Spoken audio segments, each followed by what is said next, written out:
All right. Well, Fortress Hawthornes was penetrated by Huddersfield Town earlier in the year, and this weekend it's time to go and get revenge as West Brom head to the John Smith Stadium. Dan is going to be there along with thousands of other baggies. How are you, Dan? I'm very well, thank you. All right, let's preview this game then. First of all, let's catch up about the game at the weekend. Coventry game, what was your view of it? To be fair, I think it's a fantastic result against a very strong Coventry side. But to be fair, though, Coventry should have run away with it, to be honest, if they could finish. But again, that was the same problem they had when played early on in the season. They just couldn't finish. I think they had over 15 shots or something, but they was literally miles over the bar and wide. And yeah, but yeah, I think we just sort of controlled the game really well until like the last 20 minutes when it got all a bit scrappy and we got the penalty from a Cedric Kipre tackle. And I think that's only been, well, his only mistake all season because he's been pretty solid. Like, but I think I'll just put that down to just tiredness, really. He's been solid all season. I think, yeah, just put it down to tiredness. But yeah, I do think we sort of controlled the game for the majority of the game.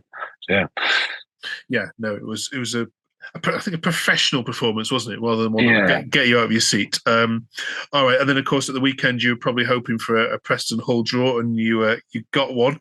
So the results went for you. Norwich obviously winning wasn't great, but where do you see now your chances of being in that playoff mix at the end of the season? I mean, like if you want to progress in this league, you can't just rely on other teams to help you out. You've got to concentrate on your own results. And I mean, our away form isn't great at the minute. Okay, look, we got the result against Plymouth, but again, it's Plymouth. So, but you need to start beating other teams around you, and we haven't really done that away this season. So again, I think Huddersfield is going to be a bit of a challenge this weekend, but. On our chances of staying in the playoffs, yeah, we can probably get there, stay there if our away form picks up. Yeah, I mean, you haven't won at the John Smith since 2010 in the FA Cup. So I mean, obviously, you haven't played there every single season. So it's not a ground that you've had lots of success on. What do you make of Huddersfield then? What you've obviously read and seen of them, obviously with the new manager coming in, obviously. Defended incredibly well against Leeds, so this is going to be a game of under 2.5 goals. I'm pretty sure of it.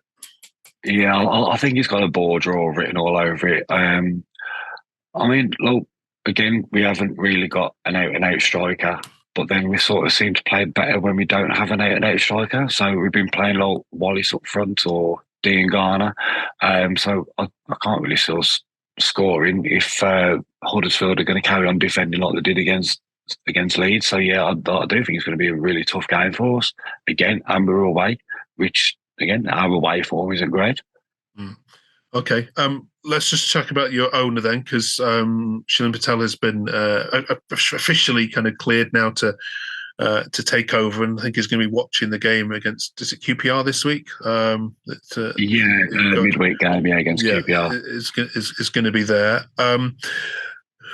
What have you heard? Anything more since we last spoke about the owner and his ambitions? Has he done an interview yet? Has he come out and said kind of what the plans for the summer might be? What are you hoping for? To be fair, I have heard he does want to sort of like invest in the team, and it is great to see that he's. Even after the Coventry game, he tweeted 3 massive points, and not many owners really do that. And I do like the fact that he's sort of getting involved with like the fan base and getting behind the lads and actually going to games. Like Gooch and Lloyd did. I think he only went to like 3 games in 6 years, and yeah, it just shows that he's trying to get on the fan side now and show that he wants to be a supporter and not just a businessman. So yeah, it is looking great for the club at the minute. Right. Nice one. Can we get your prediction then for this weekend as you head to Yorkshire? I'm going to go for I'm going to go for a 1-1. I can't see it being an exciting game. But yeah, I'll go for a 1-1.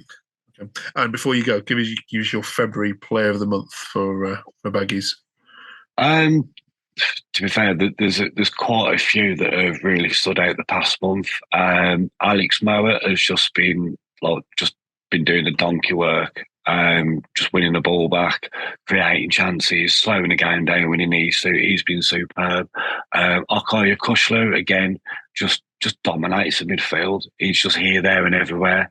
And Mikey Johnson. What a signing he is. Like, we get rid of Sarmiento, and in comes Mikey Johnson, and he's just phenomenal.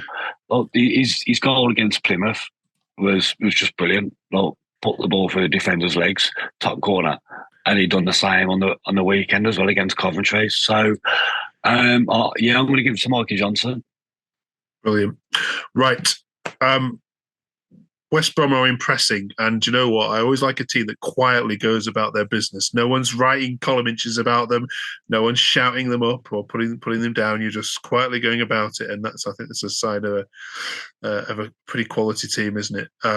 So yeah, up the Baggies, and of course, yeah, who you be cheering for in the FA Cup quarter final next weekend? As we've got to Wolves and Coventry. I think I'll be putting on the sky blue shirt. I thought you might be. All right, nice one. Thanks, Dan. Catch you next week. Nice one. Cheers. Thanks. Bye.